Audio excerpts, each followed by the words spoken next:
Quota పెంపుపై court ముందుకు. BC quota పెంపు రాజ్యాంగ విరుద్ధం. రిజర్వేషన్లు 50% దాటకూడదు. పాత రిజర్వేషన్లతోనే స్థానిక ఎన్నికలు నిర్వహించేలా ఆదేశాలు ఇవ్వండి. బీసీలకు 42% రిజర్వేషన్ల తీర్మానంపై హైకోర్టులో పిటిషన్ దాఖలు. నేడు విచారణ చేయనున్న జస్టిస్ లక్ష్మణ్. ఎవడేసిండు చూద్దాం. స్థానిక సంస్థల ఎన్నికల్లో బీసీలకు 42% రిజర్వేషన్లు కల్పించాలన్న రాష్ట్ర ప్రభుత్వ నిర్ణయం చట్ట వ్యతిరేకమని ప్రకటించాలని కోరుతూ హైకోర్టులో పిటిషన్ దాఖలైంది.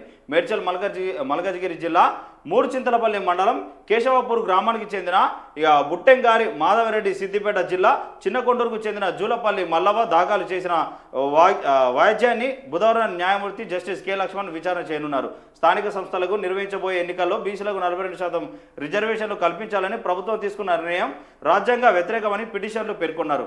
ఈ మేరకు రాష్ట్ర ప్రభుత్వం అధికారికంగా ఉత్తర్వులను వెలువరించే ప్రయత్నాల్లో ఉన్నదని తెలిపారు. పంచాయతీ రాజ్ చట్టంలోని సెక్షన్ 285A ప్రకారం రాష్ట్ర ప్రభుత్వం రిజర్వేషన్లు ఖరారు చేసి ఇప్పుడున్న విధంగానే స్థానిక సంస్థలకు ఎన్నికలు నిర్వహించేలా ఉత్తర్వులు ఇవ్వాలని కోరారు.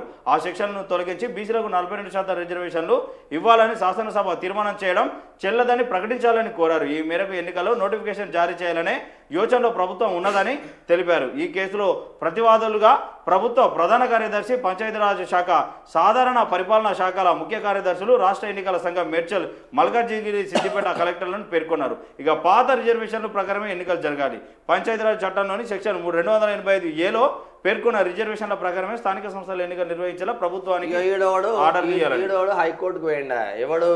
మూడుచింతలపల్లి మండలం అంటే ఉమ్మడి షామీర్పేట నుంచి డివైడ్ అయింది. కేశవపూర్ గ్రామం, కేశవపూర్ ఆ గ్రామానికి చెందిన ఈ ఊర్లకు మేము కూడా చాలా సార్లు పోయినాం.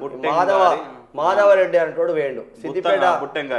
సిద్దిపేట జిల్లాకు చెందిన జలపల్లి మల్లవ అని ఇద్దరు దాఖలు చేసింది. ఇద్దరు దాఖలు చేసిన ప్రభుత్వం తలుచుకుంటే 100% పెట్టి తీరుతుంది 42% రిజర్వేషన్లు. మళ్ళా వీళ్ళ వెనకాల ఉండే ప్రభుత్వమే నడిపిస్తే మాత్రం ప్రభుత్వానికి చెడ్డ పేరు వస్తుంది. ఇది పెద్ద సమస్య ఏం కాదు. ప్రభుత్వం తలుచుకుంటే అన్ని మేనేజింగ్ అవుతుంది. అది ఏడనైనా మేనేజింగ్ అవుతుంది, పెద్ద సమస్య ఏం కాదు. మరి ఎందుకు పోతున్నారు అంటే ఆయన రెడ్డి గారు కాబట్టి ఆయన పోతున్నాడు. మరి వాళ్ళకేమైనా తక్కువ వస్తున్నాయి ఆ రిజర్వేషన్లు?